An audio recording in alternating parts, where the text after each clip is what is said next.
Anker a-t-il créé la solution de stockage solaire parfaite les amis pour ne plus perdre un seul kilowattheure? Alors c'est vrai que nous on a testé d'autres solutions, notamment chez EcoFlow, chez Zendur. On a aussi testé la première version de l'Anker Solix. Là c'est vraiment la grosse star du marché, la SolarBank 2 les amis, qui elle, la révolution, elle va connaître tout simplement ce que consomme la maison, ce que produit la maison, et elle va injecter ou stocker exactement ce qu'il faut les amis. Elle est totalement plug and play, donc vous pouvez l'installer même si vous êtes en location. Alors après plusieurs mois de tests, il est l'heure du verdict.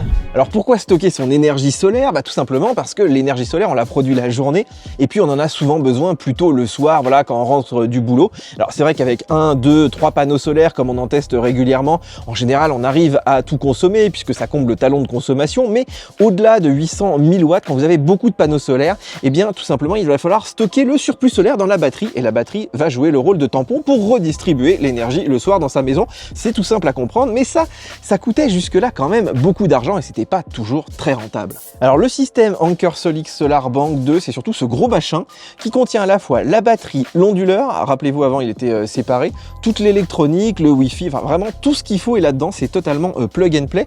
Mais l'autre nouveauté, c'est qu'on va pouvoir aussi venir lui empiler des batteries. Donc ça, c'est plutôt pas mal pour avoir un petit peu plus d'énergie stockée. Mais surtout, la pièce maîtresse, c'est elle. C'est ce petit smart meter qu'on va aller brancher sur le tableau électrique. Et lui, il sait en temps réel ce que consomme la maison, si on est en surproduction solaire, si on a besoin d'énergie. Évidemment, il va fournir toute l'information ici. Alors, on va parler de la batterie. Donc, elle fait toujours 1,6 kWh. Ça, c'est comme avant. Elle est toujours de technologie LFP. Elle a toujours 6000 cycles. Par contre, elle est beaucoup plus robuste. Vous voyez ici, on a une ventilation active. On peut la laisser dehors. Elle résiste entre moins 20 degrés et plus 55 degrés. Bon, moi, j'évite quand même de la mettre trop au soleil.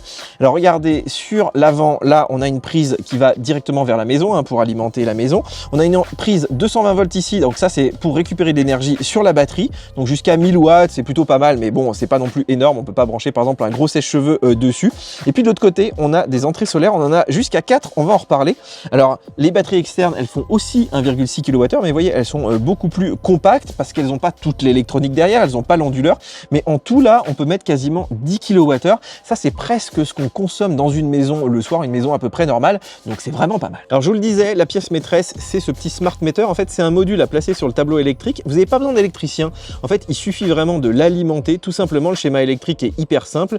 Et puis derrière, vous allez brancher ce petit câble réseau qui est relié, regardez, à 3 pinces ampères métriques, donc une par phase. Ça gère le triphasé. Mais si vous êtes en monophasé, ça va fonctionner aussi. Il suffit juste de le brancher sur une phase. Alors, regardez, un petit détail aussi. Ici, on a une antenne. Il faut qu'il soit à portée du Wi-Fi. Ça, c'est vraiment très, très important. Il faut qu'il soit connecté au réseau.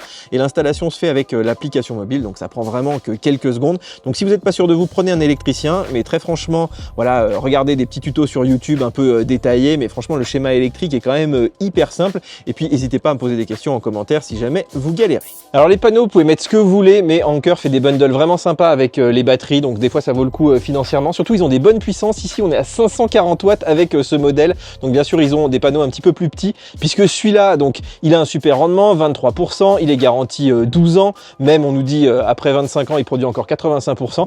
Mais par contre, il est énorme. C'est-à-dire qu'il fait 2,30 m par un petit peu plus de 1 mètre. Donc, il faut être 2 ou 3 personnes pour le soulever puisqu'il fait aussi une trentaine de kilos. On peut en mettre 4 par système de batterie. Alors, ça dépend un petit peu du stockage. Mais nous, on va quand même faire le test avec 4 panneaux. On va voir que c'est peut-être un petit peu surdimensionné. Alors, les panneaux, vous pouvez les mettre soit au sol avec des supports. Là, Anker en fournit. C'est ce qu'on avait fait pour la première version du Solix. Ici, on a décidé de les mettre sur le toit, sur un toit bac acier. Donc, bac acier, c'est ce qu'on a un peu dans les chalets, sur certains abris de jardin ou certaines fermes, par exemple. Et on vous a fait un tuto, voilà, avec les supports de Sonetic qu'on a utilisé ici. Donc, vous allez voir, il faut être plusieurs, c'est sûr, mais vous pouvez le faire vous-même. C'est vraiment hyper simple. Alors, je vous montre là, on a mis les 4 panneaux ici. On les a mis à la verticale. Donc, vous voyez, je vous montre les petits supports Sonetic ici.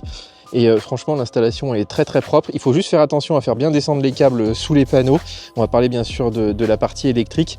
Mais en tout cas, ici, là, sur un toit, sur un chalet comme ça, vous voyez que ça présente très bien. Ce sont vraiment des panneaux qui sont magnifiques. Bon, on va parler un petit peu de l'application mobile qui est très bien faite chez Anker, c'est toujours la même. Alors, elle sert surtout à l'installation et ensuite, c'est plus du monitoring, puisque une fois que tout est configuré, vous n'avez pas tellement besoin de toucher à l'application. En fait, c'est juste pour voir ce qui se passe. Et justement, regardez, on voit en temps réel donc ce qu'on consomme ou ce qu'on renvoie éventuellement sur le réseau. On voit aussi ce qu'injecte, regardez, le système de Anker. Et puis enfin, on voit la consommation totale de la maison, ce qui est une donnée qu'on avait avec l'EcoJoco du Enerlink. Mais là, on l'a aussi avec ce système, donc c'est très très pratique. Vous avez aussi accès, bien sûr, à un historique, donc c'est intéressant intéressant de voir un petit peu ce qu'on a produit, ce qu'on a consommé. D'ailleurs, regardez, on voit la production solaire, on voit l'utilisation de la maison, ce que vous avez tiré aussi sur la batterie, et enfin ce que vous avez acheté sur le réseau. Ça c'est le plus important, puisque ce qu'on achète sur le réseau, c'est ce qu'on paye à la fin. Et puis, on a des métriques assez sympas, par exemple, regardez là, on a exporté moins de 1 kWh vers le réseau. Ça veut dire que c'est pas de l'énergie perdue, c'est de l'énergie qu'on a soit stockée, soit consommée, donc ça prouve que le système fonctionne bien. Et puis ce que j'aime bien avec cette application, c'est qu'elle vous aide en fait à avoir un peu un ordre d'idée de ce que vous consommez. Par exemple, une maison un peu grande, comme le chalet ici, vous voyez qu'il consomme à peu près 20 kWh par jour. Alors ça dépend, voilà, s'il fait chaud, s'il fait froid, si vous avez branché la voiture électrique, mais ça vous aide aussi à dimensionner vos batteries. Si vous voyez que vous exportez trop dans le réseau, c'est que vous stockez pas assez, donc vous aurez besoin de batteries supplémentaires. Donc vous voyez que c'est surtout du monitoring, mais ça vous aide aussi évidemment à choisir le bon système. Alors maintenant, je voulais qu'on parle un peu de puissance, parce que c'est quand même le point central dans ce système. Regardez ici, dans la batterie, vous pouvez faire entrer donc 2400 watts de panneaux, donc à peu près 4 gros panneaux Anker. Nous, on a déjà eu autour de 2000 watts, donc vraiment, ça fonctionne. Donc vous pouvez charger les batteries, ça va directement dans la batterie. Par contre, en sortie, l'onduleur, lui, il ne fait que 800 watts. Donc en gros, si vous avez votre maison qui consomme moins de 800 watts, il n'y a pas de souci, regardez, il s'adapte bien, et là il fournit tout ce qu'il faut, donc vous n'avez pas besoin d'acheter du courant sur le réseau, vous avez vraiment le système Anker qui vous fournit la maison. Par contre, si vous avez besoin de plus que 800 watts dans la maison, ce qui est assez facile, hein, avec une pompe à chaleur, un four, etc. Donc là, vous avez les 800 watts d'Anker et vous avez le réseau, donc il faut acheter de l'électricité pour combler le manque finalement. Alors, je vous rassure, si jamais vous produisez plus que 800 watts, par exemple en solaire, il va les se stocker dans la batterie, mais vous ne pourrez pas les renvoyer dans la maison, ce qui est un peu dommage, hein. On aimerait que si on produit 2000 watts et qu'on consomme 2000 watts, eh bien tout simplement, ça laisse passer les 2000 watts, ce qui n'est pas le cas ici, hein. L'onduleur donc est limité autour de 800 watts. Alors, un point qui est très important, regardez, c'est de bien dimensionner votre stockage, vos batteries, puisque vous allez vous retrouver peut-être dans cette situation. Regardez, nous, on a 2 batteries, 4 panneaux, on est en milieu de journée, les batteries sont pleines, et pourtant on produit pas mal en solaire. Là, on produit sûrement 2000 watts, sauf que sur ces 2000 watts, le système ne peut en prendre que 800 à injecter dans la maison. Si la maison a besoin de plus de 800 watts, il faudra qu'elle les paye sur le réseau, ce qui est quand même un petit peu dommage. Donc si vous avez plus de batteries, voilà, le surplus de courant, il va quand même les mettre dans la batterie, vous pourrez les réutiliser le soir, par exemple, mais c'est vrai que c'est un peu du gâchis. On se dit, tiens, on a plus de 2000 watts de panneaux, on peut pas les mettre directement dans la maison. En réalité, c'est pas la faute d'Anker, c'est la faute à la réglementation, puisque aujourd'hui, elle nous dit, en gros, en France, on peut pas envoyer plus de 900 watts par circuit. En Suisse, c'est même 600 watts sur toute l'installation.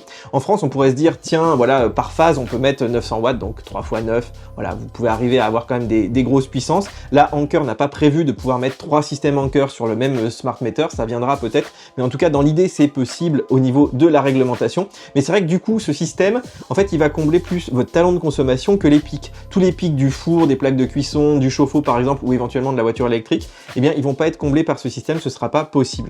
Et c'est vrai que moi, j'aimerais bien que la réglementation évolue, puisque nous, par exemple, ici, on a fait un circuit dédié avec un différentiel, avec des grosses sections de câbles, on a branché que les panneaux solaires et les batteries pour faire de l'injection, donc on se dit, tiens, nous, on pourrait injecter 3000 watts, mais Madame Michu, qui a, par exemple, une vieille installation électrique, c'est peut-être plus prudent qu'elle n'injecte que 800 ou 900 watts. Donc voilà, tout ceci va sûrement évoluer, mais en tout cas, pour l'instant, ça reste quand même une limitation. Alors, est-ce que ça vaut le coup d'acheter ce genre de batterie? On est quand même à 1400 € pour cette grosse batterie avec, je vous le rappelle quand même, l'onduleur intégré. Un bon onduleur, aujourd'hui, ça vaut 200-250 € minimum.